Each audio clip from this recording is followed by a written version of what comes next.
Élément très important qu'il y a à avoir en tête, c'est que vous avez déjà un très grand choix dans les formats qui sont proposés par Excel, mais vous avez aussi la capacité de créer vos propres formats. Si je vous montre rapidement un exemple avec les dates, c'est aussi possible avec les autres types de formats. Je vais aller ici dans Format de cellule et je vais me rendre du coup dans l'onglet personnalisé. Alors ne vous inquiétez pas sur ces écritures un petit peu barbares, on aura l'occasion d'en reparler un petit peu plus tard. Là, on va faire une version pour l'instant light de ces éléments. Et on voit qu'on a déjà plein de formats personnalisés qui nous sont proposés. Mais de notre côté, on va essayer plutôt de le faire de zéro. Donc là, typiquement, je vais ici dans de ce champ et je vais par exemple afficher une date sous le format, le numéro du mois et le numéro de l'année. Donc là, vous voyez, c'est quelque chose que je n'avais pas par défaut et que je vais moi-même créer. Alors, comment savoir quelle est la nomenclature à utiliser notamment pour personnaliser et créer quelque chose de custom sur ces dates.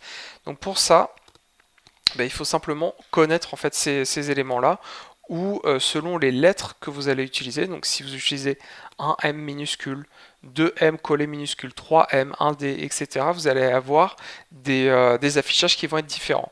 Donc si on passe rapidement dessus, quand vous mettez un seul M en minuscule, ça affiche les mois de manière numérique, donc un chiffre entre 1 et 12. Le MM, ça va rajouter le 0 devant les chiffres de 1 à 9.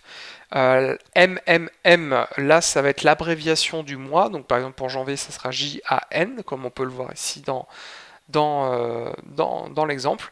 Et si on rajoute encore un M en minuscule, là, ça sera tout le mois qui va être écrit. Donc, pour janvier, bah, il sera écrit tout simplement janvier. Pour tout ce qui va être les jours, donc là, ça correspond à une nomenclature anglaise. Donc, le D, c'est pour day. Ou quand on met un seul D minuscule, on va avoir les jours de 0 à 31, le double D de 0 à 1, donc là on va rajouter comme pour l'autre, comme pour les mois, le 0 devant, le triple D pour les abréviations des jours de la semaine, et le quadruple pour avoir le nom de la semaine en complet. Et ensuite, pour les années, donc years, le WY va afficher les années avec deux chiffres, donc ça c'est ce qu'on vient de voir tout à l'heure.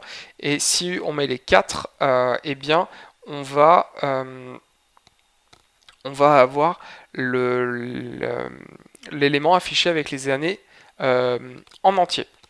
Donc là typiquement, si je retourne sur mon tableau, tac, et que je retourne dans mon format, bien maintenant qu'on a appris la manière dont doit être écrit cet élément-là, et bien on peut tout simplement par exemple aller ajouter mon quadruple A pour aller rajouter